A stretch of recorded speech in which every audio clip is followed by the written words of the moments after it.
महाराष्ट्र और हरियाणा के साथ झारखंड में भी विधानसभा चुनाव होने हैं। लगातार बीजेपी के बड़े नेताओं का यहां दौरा हो रहा है। शिवराज सिंह चौहान यहाँ के चुनाव प्रभारी और हिमंता बिस्वा शर्मा लगातार यहां पे आ रहे हैं, कार्यकर्ताओं से कनेक्ट कर रहे हैं।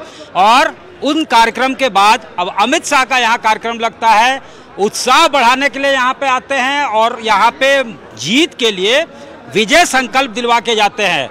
क्या यहाँ पे जो वर्कर्स हैं, एमएलए हैं, वो क्या जाकर अपने बूथ स्तर के कार्यकर्ताओं को समझाएंगे? क्या आप लोगों ने मीटिंग का क्या आपको क्रक्स में क्या लगता है, क्या नट सेल में कह के चले गए अमित शाह, क्या मूल मंत्र दिया? जिस प्रकार झारखंड के 2019 के विधानसभा चुनाव में कांग्रेस, जेएमएम, राजद ये गठबंधन की सरकार जनता को ठगने का काम की, कई सारे मुंगेरी लाल के सपने दिखाए और उन सपनों को ये चकनाचूर कर दी। हर अनुबंध कर्मियों को इन्होंने कहा था कि हम स्थायी करेंगे, स्थायी करने तो दूर की बात, उन्हें लाठी डंडे से मार के भगाने का काम कर रहे हैं। रोजगार और भ्रष्टाचार बड़ा मुद्दा है या बांग्लादेश से घुसपैठ? देखिए, आज हमारा डेमोग्राफी भी झारखंड का चेंज हो रहा है। आप आए दिन देख रहे हैं कि किस प्रकार हमारे भोले भाले आदिवासी बहनों को ठग फुसला करके आज उनके जमीन को, एक तरह से हम कह सकते हैं कि उनके जमीन को ही लूटने का काम नहीं, उनके अस्तित्व को भी मिटाने का जोरदार प्रयास किया जा रहा है। तो कहीं ना कहीं आज झारखंड बचाने की जरूरत है। आज हमें जो मंत्र मिला है, हम इस मंत्र को लेकर के अपने क्षेत्र जा रहे हैं। हमारे एक एक कार्यकर्ता जुझारू, संघर्षशील, समर्पित, हमारे ज्येष्ठ, श्रेष्ठ, वरिष्ठ, कनिष्ठ सभी लोग लगेंगे और चुनावी बिगुल बच चुका है। हम झारखंड को बचाने के लिए जो श्रद्धेय बिहारी अटल बिहारी वाजपेयी जी ने झारखंड बनाने का सपना नहीं बल्कि उसे पूरा किया था, आज झारखंड बचाने का हम वादा करके विश्वास दिलाते हैं जनता को कि हम फिर से झारखंड को बचाएंगे। उत्तर प्रदेश में ये बातें सामने आई कि कार्यकर्ताओं को तवज्जो जो है बीजेपी नहीं देती है, संगठन से बड़ा जो है सरकार हो गया है। लगातार वहाँ पे बयानबाजी हो रही थी। झारखंड में भी चुनाव आने हैं, यहाँ पे भी इस तरह का शायद कोई फीडबैक था। बड़े नेता लगातार आ रहे हैं, कार्यकर्ताओं को यहाँ पे कितना तवज्जो मिल रहा है? देखिए, कार्यकर्ताओं के बदौलत ही तो हम लोग अभी लोकसभा चुनाव में देखे किस तरह से यहाँ का लोकसभा चुनाव में क्या रिजल्ट आया। सरकार में जो माननीय मंत्रीगण हैं उन लोग अपना अपना विधानसभा से हार गए। वहाँ उस विधानसभा में देख सकते हैं भारतीय जनता पार्टी का वहाँ कैसे बढ़त बना है।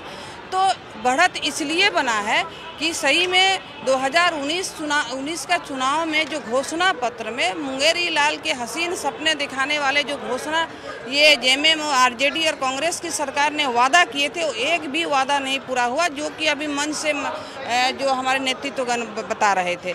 तो इसी आदिवासियों से क्यों नहीं कनेक्ट कर पा रही है पार्टी? 26 सीट हार जाते हैं 2019 में, 28 में से 5 जो है ट्राइबल जो रिजर्व सीट था वो आप लोग हार जाते हैं। देखिए, ये बहुत बड़ी बात नहीं है। हार जीत तो लगी रहती है, लेकिन निश्चित तौर से जिस तरह से लोकसभा में सीट मिली है, ये कार्यकर्ताओं के ये मेहनत है और प्यार है। और आप देखिए जिस तरह से अमित शाह जी का ये संबोधन में कार्यकर्ताओं का उत्साह, ये उत्साह बताता है कि 24 में झारखंड में ये भ्रष्ट सरकार को झारखंड की सरकार जनता मूड बना चुकी है कि उखाड़ फेंकेगी।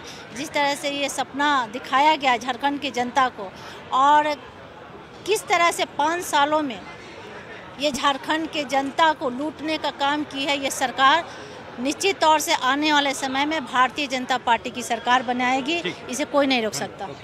तो ये देख सकते हैं यहाँ पे अमित शाह का संबोधन होता है और लगातार जो है वो उत्साह भरते नजर आते हैं कार्यकर्ताओं में। उनको कहते हैं कि बूथ जीतो और चुनाव जीतो।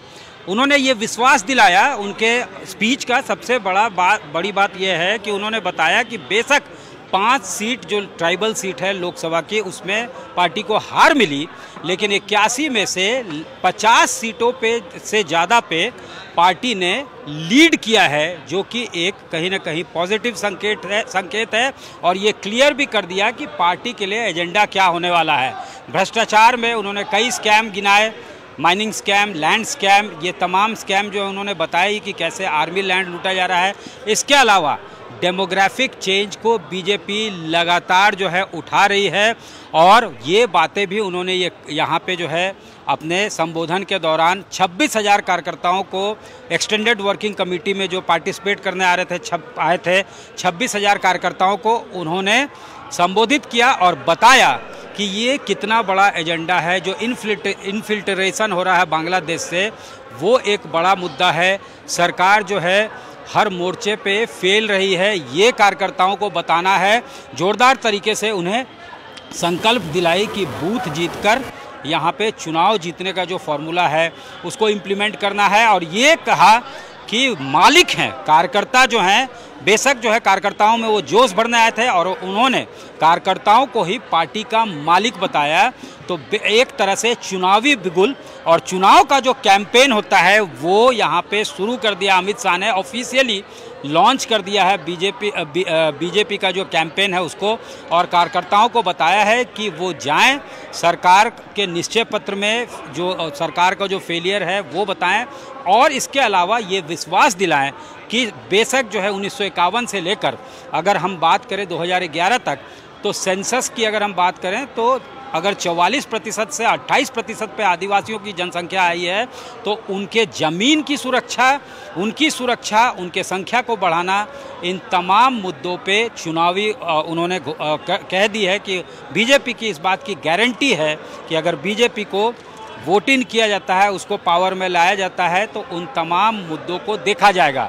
और इधर जो है पार्टी ये भी कह रही है लगातार कि एसआईटी का गठन हो, एनआरसी जो है उसको अपडेट किया जाए। लगातार सदन के अंदर और बाहर, सदन से लेकर सड़क तक बांग्लादेश से इन्फिल्ट्रेशन का मुद्दा उठता रहा है, लैंड जिहाद, लव जिहाद का मुद्दा उठता रहा है। हालांकि अगर हम बात करें तो रूलिंग अलायंस जो है, इनकम्बेंट गवर्नमेंट, वो भी ये सवाल उठा रही है कि 10 साल से केंद्र में आखिर किसकी सरकार है, आखिर एसआईटी का गठन वहीं से क्यों नहीं हो जाता है। इसके अलावा एनआरसी जो अपडेट करने की बात होती, तमाम कदम वहाँ उठाया जाना चाहिए। डेमोग्राफी अगर चेंज होता है तो उसकी जिम्मेवारी कहीं ना कहीं केंद्र सरकार की होती है। और इसके अलावा अगर इन्फिल्ट्रेशन हो रहा है तो बीएसएफ जो है किसके अधीन आता है, ये तमाम सवाल जेएमएम के तरफ से, जो रूलिंग अलायंस को लीड कर रही है, उसके तरफ से भी आए हैं। साथ ही साथ ये कहा गया है कि जो बड़े नेता आ रहे हैं वो सिर्फ यहाँ पे नफ़रत की दुकान खोलने के लिए आ रहे हैं, नफ़रत फैलाने के लिए आ रहे हैं, विद्वेष फैलाने के लिए आ रहे हैं। लेकिन उनका कहना है कि काठ की हांडी बार बार नहीं चढ़ती। बीजेपी लगातार कोशिश कर रही है कि किसी तरह से इस तरह के मुद्दों को उठाकर चुनावी बैतरनी पार करे, लेकिन अब जनता उनके मुद्दों को समझने लगी है। इधर बीजेपी लगातार जो है ये कह रही है कि एक बड़ा मुद्दा है यहाँ पे भ्रष्टाचार से लेकर बांग्लादेश से जो इन्फिल्ट्रेशन है, बेरोजगारों को जो नियुक्ति नहीं मिल रही है, और निश्चय पत्र में जो सरकार का मैनिफेस्टो था उसमें जितने वायदे किए गए थे उसमें तमाम वायदे में से ज़्यादा वायदों को फुलफिल नहीं किया गया है, वो अधूरे रह गए हैं। लिहाजा लोगों में नाराज़गी है। कार्यकर्ताओं को जाना चाहिए और समझाना चाहिए कि कहां और किन किन मोर्चों पे माइजरेबली फेल की है, विफल रही है ये सरकार डिलीवर करने में, और यही उनके जीत की कुंजी साबित होगी। बूथ जीतकर चुनाव जीता जा सकता है। कैमरामैन राकेश तिवारी के साथ सत्यजीत कुमार, रांची आज तक।